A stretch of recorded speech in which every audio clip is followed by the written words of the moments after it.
reverendo Cristofani, aqui o Célio menciona, bom, o Lutero menciona a falta de compromisso, e o Célio fala de que o culto é uma oportunidade para se acertar com Deus e com os irmãos. É isso mesmo? Eu não tenho dúvida de que é o espírito da comunhão da mesa o acerto de contas. Mas antes de se aproximar. Agora, isso pode gerar também um compromisso com o descompromisso. A pessoa só ir no culto da ceia para acertar as contas, ou com Deus ou com o irmão. Eu creio que vai muito além disso, que é o momento de celebração, aquela contrição necessária para se chegar à mesa, mas a celebração do perdão recebido. Foi baseado nessas palavras de Paulo, de que a pessoa deve examinar-se a si mesma para chegar-se à mesa, tomar a ceia, que as igrejas históricas, sobretudo da Holanda, da Escócia, foram deixando a Santa Ceia para ser celebrada apenas uma vez por ano. E um dos motivos é porque ninguém se sentia digno de participar dessa mesa. Mas o texto bíblico é muito claro. Paulo diz, examine-se e coma e beba. Não é para se examinar. Bom, eu não vou perdoar quem me fez mal, hoje não estou a fim de perdoar, quem sabe de uma próxima vez.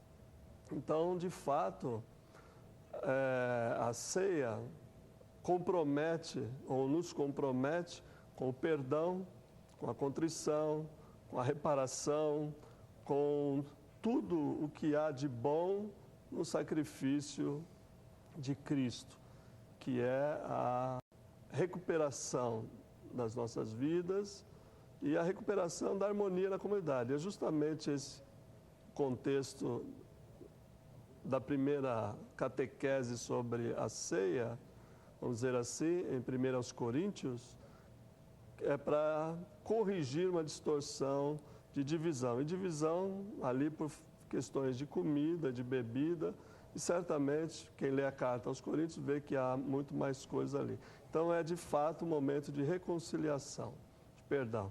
Por isso eu acho que todos deveriam ir nesse culto privilegiado, vamos dizer assim, né?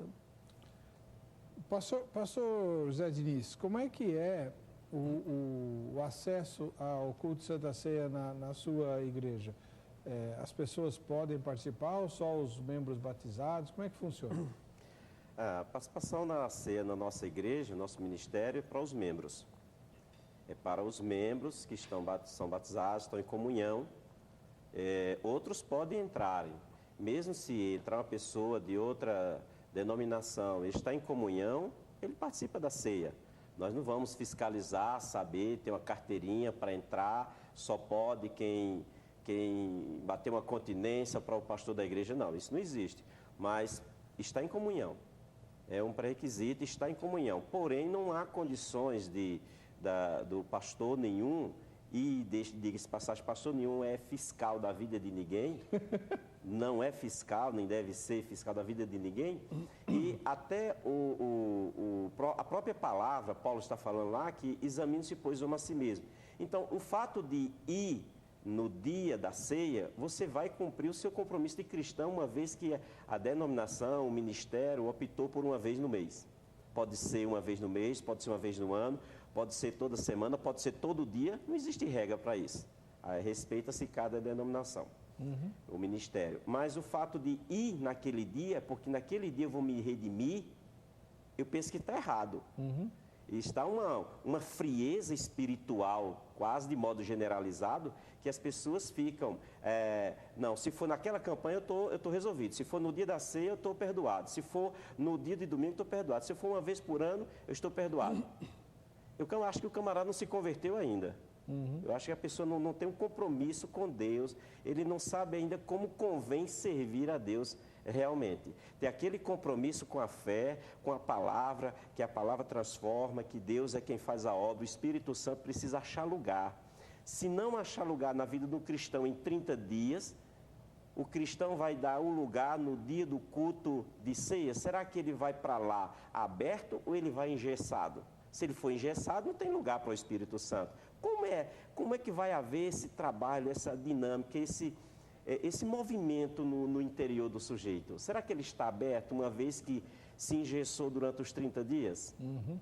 Infelizmente, existe alguns cristãos que estão nessa linha de raciocínio que eu penso que é uma ideia fixada e que não vai dar abertura ao Espírito Santo trabalhar na sua vida. Portanto, na nossa igreja, no Ministério Peroso, lá na Vila Souza, é aberto para todos participarem, todos que estão em comunhão. Então pode participar da ceia do Senhor. Mas na hora da administração dos elementos, o senhor faz alguma observação? Porque às vezes a pessoa está lá, não é batizado e tudo, e fica sem jeito de não pegar. É falado. Fala que não participe. Isso, que não participe. Que não participe da ceia. Dificilmente se leva um visitante no culto de ceia. A igreja é orientada para levar os visitantes. Nós temos até uma dinâmica na igreja com mala direta, com mensagem eletrônica, para que os irmãos... Vocês estão moderninho, hein?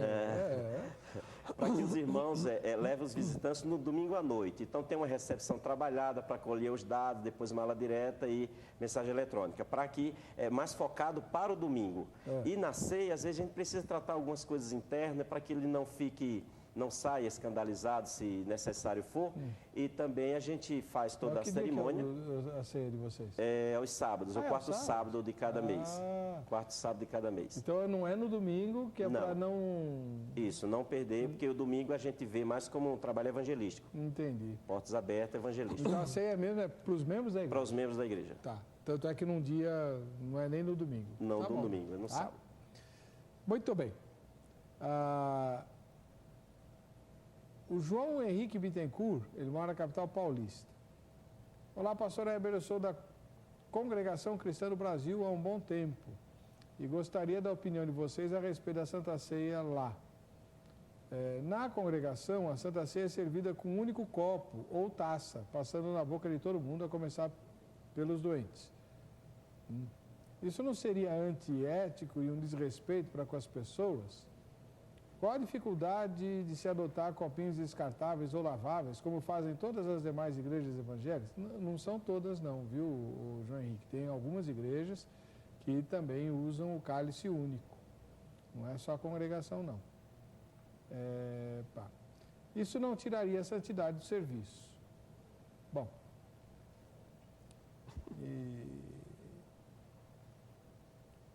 Então ele pergunta, né, por que tem que passar o mesmo copo na boca de todos. Eu estou com um professor de teologia aqui, né, e eu vou explorar. O reverendo Cristofani, como é que se deu, por exemplo, na igreja romana, de onde veio a igreja protestante, toda a celebração tem a Eucaristia. Quem que mudou isso de não fazer todo o culto à Eucaristia? Foi Calvino? Foi Lutero? Como que começou isso? E por que algumas denominações usam o cálice único? Era assim no começo? Como é que é? Bem, eu não tenho conhecimento de como começou essa tradição das igrejas reformadas, não sei se foi Lutero, Calvino, Zwinglio, qual deles, que começou a tradição de fazer o culto com a Eucaristia mais esparçadamente. Eu não saberia dizer o motivo. Contudo, isso se deve também ao aspecto, ao novo sentido que ganhou a Eucaristia, a Santa Ceia, na época da Reforma. Houve um debate, ainda um debate que causa muito desgosto e causa muita separação entre nós cristãos, que é da presença física de Jesus na Eucaristia, ou da presença mística, como queria Calvino, ou da consubstanciação, como queria Lutero. Essas formas de entender a Eucaristia levaram também a mudar a maneira de participar. Por exemplo, na igreja, nossa igreja mãe até a reforma, que era a igreja chamada católica hoje, a Igreja Universal, os membros só participavam do pão. E até hoje é assim, eles não participam do vinho. Cálice é só do sacerdote. E na comunhão das igrejas protestantes, passou-se a oferecer também o vinho.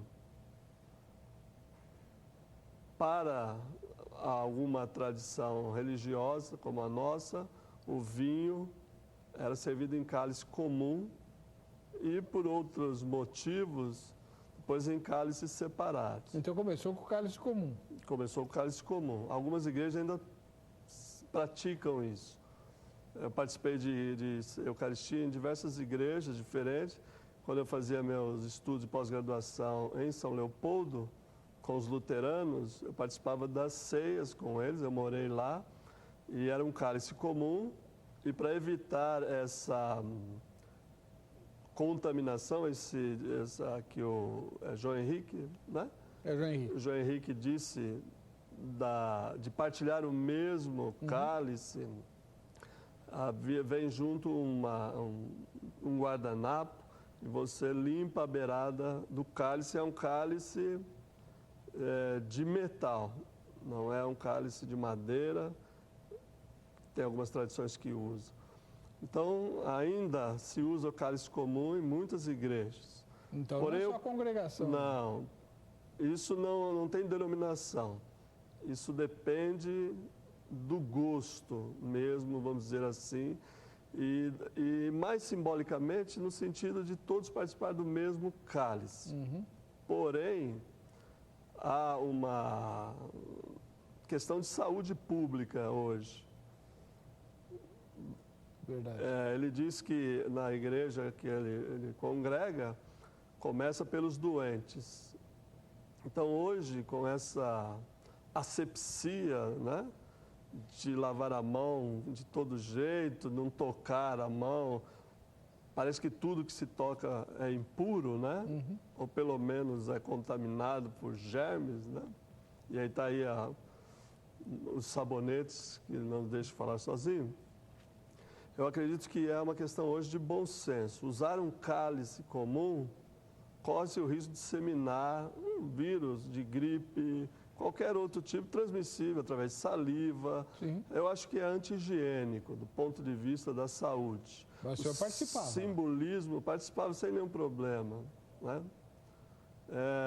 Entre o medo de me contaminar e o desejo de receber aquela bênção... É claro.